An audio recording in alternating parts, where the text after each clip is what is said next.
Service. Hey everyone, welcome to Chef Sense. I'm your host, Chef Massey. Okay, so today on the podcast, what a privilege to have Ariane Daguin here from D'Artagnan. Thank you for joining us.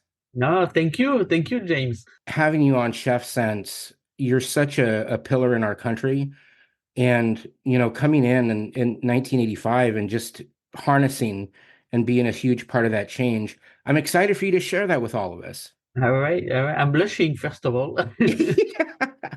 Well, I'll take that as a huge compliment. Can you share with us just your lineage and your journey and some things you faced over Okay. 36? 37 years. 37 years. Yeah. Okay, well, here we go. So I'm from Gascon, southwest France, a long lineage of people in the food business or agriculture, farmers, Yep. 7 generations behind me. The latest one, my father was a restaurateur and chef, had 2 Michelin stars in Auch, a small town in the heart of Gascony, capital of Gascony, Gascogne, where all the 3 Musketeers came from, where D'Artagnan came from. And my father was very, very proud of his heritage and also the whole family. And growing up in that and being born and growing up in that hotel restaurant, I saw how he was functioning, which basically was farmers or hunters or fishermen coming with products that were very fresh, proposing to him stuff, and him working with basically all the products seasonal of the region, local, and nothing else. And this build your palate. It does build your nutrition sense. And I didn't know any other way. I didn't know that you could factory farm beef in Texas to make hamburgers. I didn't know all those things. I didn't know you could factory farm chickens. There were no factory farm chicken in Gascogne when I grew up. None. All the chickens were outside picking on insects all over the place around the farm. The goose and the ducks for foie gras. Couple of pigs for the charcuterie, where we would kill a pig once a year with the cousins and have all the charcuterie in the world. And that's how I grew up. So when I came here and the first time I tasted the chicken here in 1978 as a student, I was horrified. I wasn't even sure I could stay in this country where the chicken tasted like fish, and was so mushy and so falling apart. It was, what's happening? Where am I? What happened? Yeah. And so I finished my study. Actually, I didn't finish my studies. I dropped out because I ran out of money from Barnard College, Columbia University. And I ended up at the Three Little Pigs. The Three Little Pigs were the first charcuterie, salumeria in French, in New York. I stayed with them for 4 years, and one day arrived a couple of guys with a foie gras, that fat liver from the duck and the goose. And to make it short, my bosses at the Three Little Pigs didn't want to go into that business. But to me, it was really going back to, I hadn't tasted foie gras since I had left France and Gascogne. I was missing it, and I saw a historic moment in America where it was the first foie gras grown from ducks in America. It did not exist for that. So I said, I need to be involved in this. And that's how I left the Three Little Pigs, and with a partner started my own company, D'Artagnan. And immediately we saw that we couldn't just survive on the foie gras and the duck parts that go with the foie gras, the whole duck.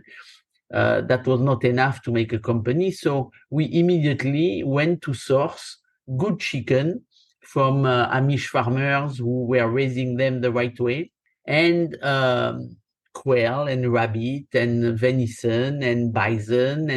And so we started to be specialized like that in specialty poultry, specialty meats. And immediately in 1985, immediately all those young chefs who were coming out of FCI, the French Culinary Institute, Johnson and Wales, CIA, Peter Kemp, that became ICE later, Cornell, all those young chefs who were traveling to Europe and coming back, they were looking for that kind of a product. Mm-hmm. They didn't want to be glorified dishwasher from the basement of a restaurant. They wanted to shine. They wanted to have good stuff on their menu. And so the timing we were very lucky. The timing was perfect. And they were, and today still are our main customers. And they are the ones who pushed us to make it better and better, to get the chicken to be air chilled instead of water chilled, to have more and more pasture space, to have a heritage breed instead of a commercial breed, and with the years, we got better and better and pushed by our clients to do that. And so we created a relationship of more than friendship with those chefs and extreme respect. I'm in awe of what they were doing with our products, or what they are doing with our products. Mm-hmm. And they totally respected the fact that we might grow a little slower than other distributors, other sourcing entities, but that we were doing it the right way without compromise. And that's how, in the last 38 years, D'Artagnan has been growing slowly at the pace without compromise. When we need more chickens, we add a farmer to the group. We don't ask the existing farmers to go over their capacities. Oh. And that's how we ended up at the beginning of COVID. COVID was an enormous crisis for me. It was, at the time, I was alone. I had bought out my partner several years ago before that. And COVID was the biggest crisis in my life, seriously. I mean, every day there was a different... You have to realize, March 15, all our customers, the chefs, just closed down. So we didn't have any more customers. And the money that they owed us for 30 days before was not paid. So the pressure was tremendous. Wow. Thank God the retail stores were asking for products because everybody was cooking at home. And we were able to develop our website really, really big because people were cooking at home and they became more adventurous. Sure. They were going to try the quail and the rabbit and the duck at home that they had tasted previously and that they were missing from the restaurant scene that was closed. So that's what allowed us to stay alive and to keep all the employees and not to lay off anybody. And then at the end of the COVID, I think it was time to sell. I was tired. I hadn't slept for 4 years, basically, because it was a very, very tense period. We came out of it really, really well and flourishing because our website multiplied by 10, our retail sales multiplied by 5, and then the restaurants came back. So we were in a very, very good position. But I was afraid of COVID number 2. I knew another run. Another crisis would come. I could not face it. It was too much. Yep. And so that's when I decided to sell, and I sold the company. And today I help my daughter. My daughter started a foundation, a farm in Goshen, New York. Oh, great. It's northwest of New York City. Okay. Called All for One, One for All Farm. That's awesome. Yeah. And there we have 14 acres, and we do silvopasture, rotation of the animals, the mammals, the poultry. We have bees, we have donkeys, we have a little farm cafe. We do distillery. We do have our distillery license. Oh. So every fruit that we grow, every plant that we grow. And at the farm cafe, we cook.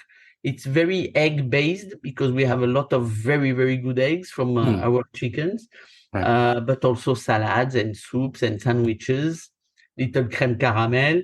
and we that's how we use all the products of the farm. And we are open to the public every weekend. So Friday, Saturday, Sunday, people come, experience the farm. They do a workshop or two, or they don't. They just walk around and see how things are being raised the Hmm. right way. And they taste it at the farm stand Hmm. cafe. They taste it and they taste our food, and I love it. And this is my new life. That is really awesome. I mean, so, it's full circle. You're going right back to Yeah, yeah, being right into it again. That's so yeah, awesome. yeah. Wow. And it's also very rewarding because I Yeah. actually see the people enjoying the food. That's the one thing that I was missing a little bit at D'Artagnan, where Yeah. I would sell to the chefs. The Sure. chefs would give me feedback, and that Yep. was very rewarding. Yep. But I didn't see the end result. I didn't see like my father when I grew up, like my father at the Yeah. restaurant would, after cooking, he would come down in the dining room Hmm. and talk to people. And Yeah. to have the comments, to have to Right. see the happiness in people. This is why we're cooking, to Yeah. see the happiness. So Well, yeah. and I think the amazing thing is it really is special how important an upbringing is for a child coming up and being surrounded by that, especially working and seeing your father. What were your memories like with that? I mean, you're talking about a very talented, amazing chef. But it was a youth that was really fun. Hmm. We on one side, he my brother is a year younger, and then my Hmm. little sister is 7 years younger. So I Oh, was okay. closer to my brother, and we would do all the mischievous things together. But you take your bicycle, and 15 minutes later, you're totally in the countryside, Yeah. goofing around. In the family business, it was a small family business, a small hotel restaurant, 27 rooms. Hmm. So you have to help, when it's Hmm. vacation or after homework, you have to help one way or another. Hmm. All all my youth, my brother, it was very clear that my brother had a kind of like an internship plan. He was doing Okay. sauces, the desserts, the mise en place, the roasting, the I was helping wherever was needed. It was very clear, never said, but very clear that one day he was going to take over, not me. Okay. I think it's something that we never talked about. Mm. I didn't, I don't think I resented at the time. It was normal. Mm. The girls would marry and follow the husband. And so Mm. it's the boys who would keep the business. That was Hmm. a logical thing at that time, which has changed a lot since then. Hmm. But somewhere, I think this is what built me. This is Hmm. Right. why somewhere I decided to leave and went then to go to America. This is why I wanted to show my worth. Yep. This is what drove me to succeed and to do something meaningful and to have a business that was sustainable and profitable. Right. But to go back to the youth, it was fun. This Yeah. is how I learned how to pluck a duck and cut it up and Hmm. eat the chicken and make confit and make foie gras with my grandmother in Oh, the jars in amazing. courtyard. After school at 5 o'clock with my friends, we would come and raid the garde-manger, and we would take Yeah. some saucisson Yeah. were hanging there Hmm. and put the good blob of butter and the good country bread, and that's Mm. how we would snack Oh, that's after. amazing. No, it was A a good nice, time. yeah. Yeah. There's so many reasons why you're important to me, but like looking at really the pioneer opportunity that I feel like that you had in our country, and I do want to just make a brief mention to, Judy Prince, and I know I shared from JB Prince, um, her coming into New York City in 1977 and a very challenging time, and saying, well, the chefs over in Europe have all of these things. There's something lacking here in the United States. I mean, I'm very proud of all of our chefs and the many things that we've really had to catch up with um, as we pass the baton between each other. But to have amazing people like you all have this aha moment, but take your heritage and package that into a business to do what you envision and believe in, but really have a renaissance or a changing movement in our country. I mean, you're a part of that. You're huge in that, you know? Thank you. But yeah, and I take the compliment and I accept it happily. You know, I'm proud. Sure. On the other side, I did not invent anything. I Yeah, just took what I learned in my youth and in my roots, sure. and I brought it here. The one example is the green circle chicken. Yes. Green circle chicken of D'Artagnan. It's a chicken that actually eats scraps of vegetables at the end that has a lot of room to roam around, whether it's summer or winter also. Hmm. And when it's processed not with dirty iced water, but cooled by air so that it doesn't soak in dirty chlorine. It actually concentrate the taste because it's cooled by a wind, a very cold wind, and it Hmm. makes for the best chicken possible. Hmm. And all the best restaurants in America have our chickens today. And Yep. so I'm very proud of it. This is Hmm. our green circle chicken. On the other side, I did not invent it. This is something that was in rural France all along when I was growing up. Right. Well, but I mean, but also looking in the factory farming and what we were doing here, I mean, again, I'm throwing out the fact that like before the FDA allowed or organic was placed on labeling, that was a part of just what you did. Yeah, yeah. This wasn't, you waited for no one. Yeah, but that's why So, I think that's why the our client of choice was the chefs, the professional chefs, because they mhm, had an education about that.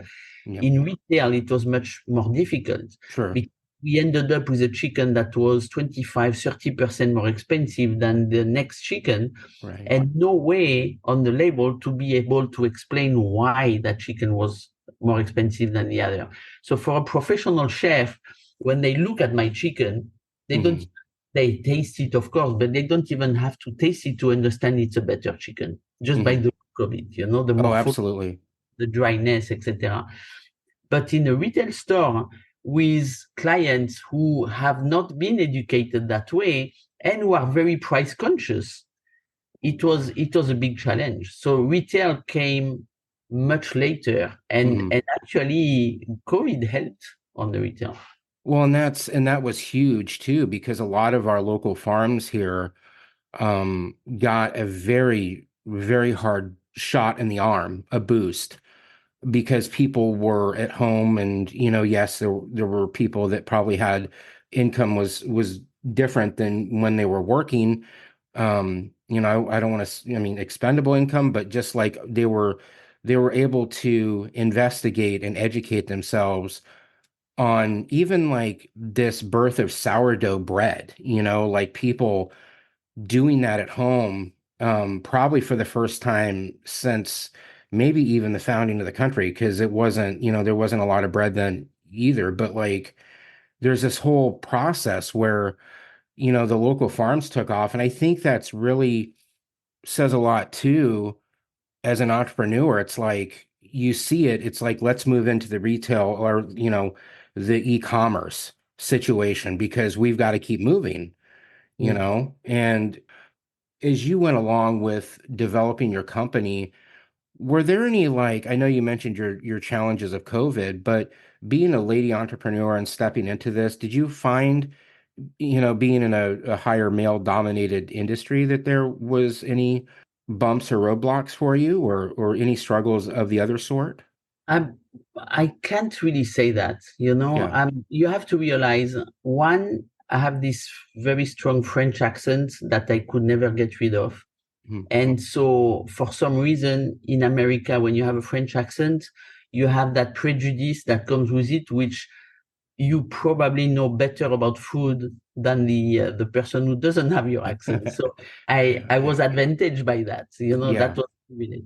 Number two, I'm tall. I'm 6 foot. I'm not thin. I'm solid. I'm big, and so I don't have any problems of respect. And so the chefs in the kitchens, we were talking the same language. So I never had this, and I never saw also. I always kept my relationship super professional. My clients were my clients. They became my friends. We had a very deep friendship. We still have huge friendships going on, but I never saw sexual tension, if you want, between the chefs and I. It was very, and it was not difficult to keep it that way, to keep super professional. We're talking about the products, we're talking about the animal husbandry, we're talking about the menu, we're talking about ideas for the menu. And then when we come frame, we can talk about, I don't know, the football game or something, but never any, there was no condensation. I don't have one example of a problem because I was a woman. Yeah, no, that's wonderful. Yeah. That says a lot. I mean, that's wonderful to hear. Yeah, I just thought I would throw it out during the time frames of, coming along, if that ever occurred. But as you've developed, were there challenges in kind of networking these farms and getting these small farms on board? With what you At were, the beginning, we went to the low-hanging fruit, and that's the Amish community. Yep. Amish community in Pennsylvania, Amish community in Indiana. The Amish have the same philosophy, basically, which is that they were given this property, they were given these animals, they were given whatever they had there, and their mission in life was to give it to the next generation in better shape than what they were given.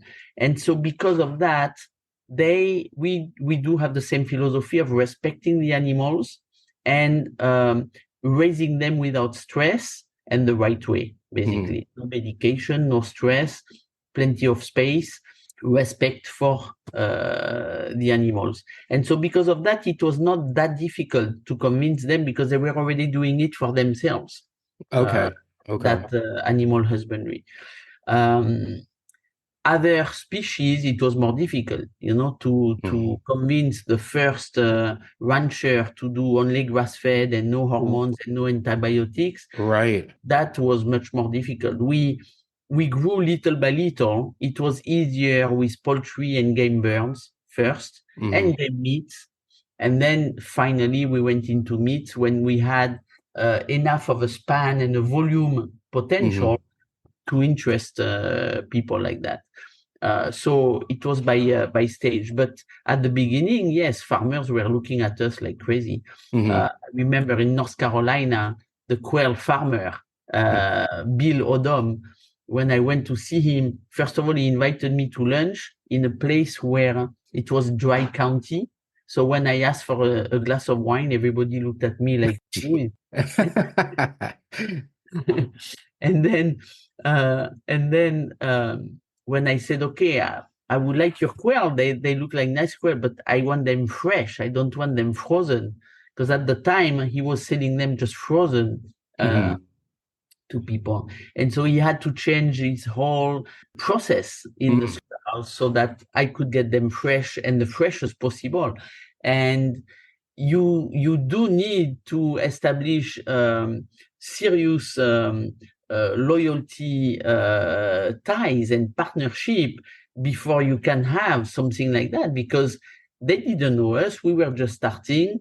How much volume were we going to make? Was it worth it? So it was very difficult to convince the first farmers. And then after a while, when farmers and ranchers saw that when we said something, we would do it. When we said, "Hey, you raise that many, we will buy them. You raise them this way, and we will buy them at the right price." And they and on time. And when they saw that we were doing that, then all of a sudden it became much easier. Sure. And we had farmers knocking at the door. That was not the problem. The problem Wow. and the bottleneck was and always is today the slaughterhouse. Okay. There are no more slaughterhouse that are at a human scale, that are at a scale for companies like D'Artagnan. Wow. Small slaughterhouses close every day, and the big slaughterhouses become bigger and bigger. And so, as a slaughterhouse is bigger and belong to one of the big five companies, Yeah. they tend to refuse heritage animals because they are of a different morphology. Huh. My Berkshire pork, for example, it's bigger than a regular pork. It's Right. stock. So in order to process them, you need to stop the whole chain. You need to change the size of the Oh, the of hook. and then you need to start again. That's 20 minutes that 1,000 employees are idle.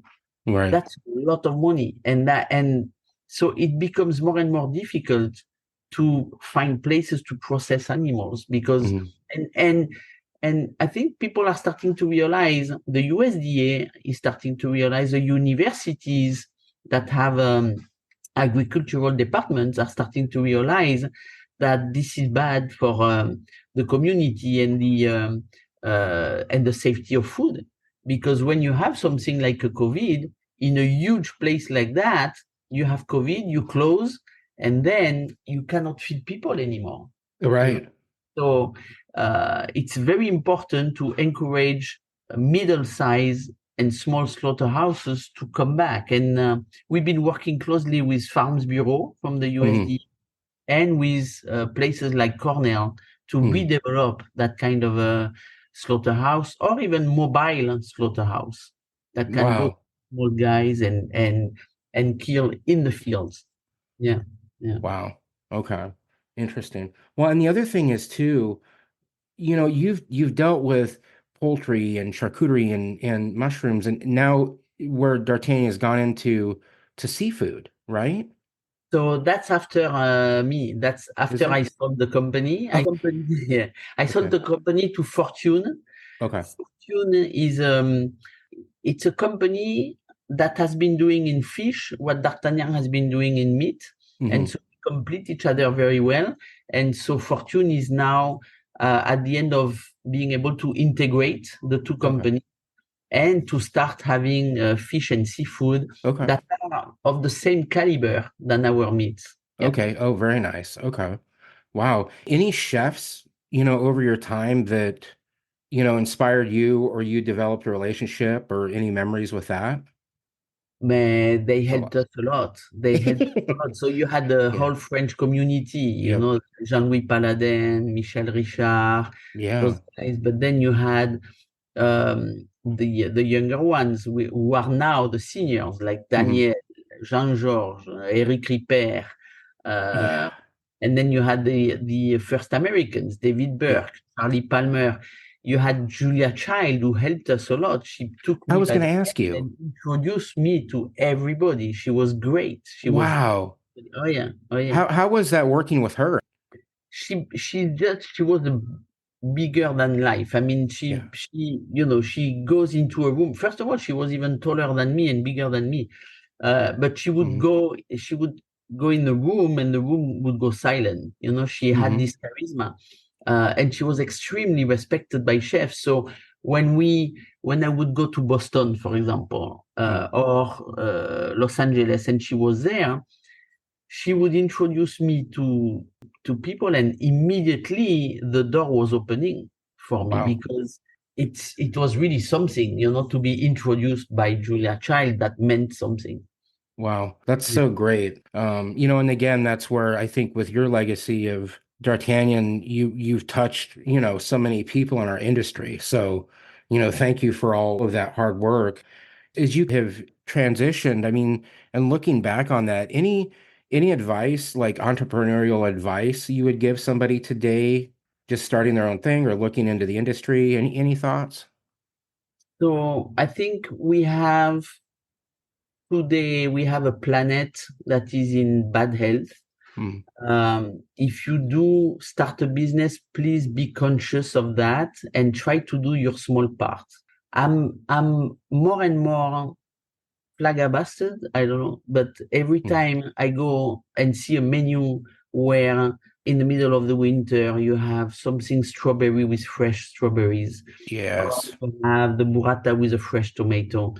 Come on, guys, there are ways Yeah. to do during the season. You can make a jam with the strawberries. You Hmm. can pickles. You can make sun-dried tomatoes. You can make a sauce with tomato. You Sure. can 10,000 ways to keep the tomato for the winter, but Sure. not fresh. Don't Right. put fresh out of season Hmm. produce on your menus because you know that produce in order to come here had to travel thousands and thousands of miles or had to be raised inside with heat, which Sure. means energy, which means depleting the earth of the energy once again. And nutritionally and taste wise, it's not the same anyway. Hmm. So yeah, it's so easy to refrain from using products that are out of season. Just Sure. don't put products that are out of season on your menu. It's not that complicated. No. No, it It's a really isn't. it's a first step. Yeah. Yep. And I think as a chef too, I take it as a constructive, positive challenge to use product, and use what's within the season. I think that that message, is something that's so important to place on that menu. But no, that's such an important piece. So, Yeah. Yeah. wow. Okay. I really, really enjoyed the opportunity, to talk to you and connect over all this. I Yep. really hope that you come very soon and visit us at Yeah. All for One, One for All. We also call it AOOA. That It's is, and our farm. Yeah, that's in very Goshen. Musketeer-like. Yeah, yeah. It's in Goshen, New York. We're open every weekend. Okay. Please come There, and meet us, and I would I'll give love you a to. taste of our eggs and menu and fresh salads and so on. I could only imagine it would probably be a memory of a lifetime. So, so everyone that's listening, again, if you get that amazing opportunity, do you have a website for the farm at all? Yes, it's Yep. all1oneall.com. Yeah, Okay, great. All or right. .org also because it's a foundation. So Okay, great. All right. And I'll put those links also in the show notes as well for everyone. great. So that'll be great. Well, Ariane, thank you so much for your time and Thank everything you. that you've done in our industry. You're amazing. Congratulations on this new venture. Thank you. And thank you very much for this. This is awesome. My pleasure. Yeah, all right, everyone. That is a wrap. You can check us out if you like that. Subscribe. Also, the Instagram, Chef Massey. Let's keep it simple. ChefMassey.com. Have a good one. Bye for now.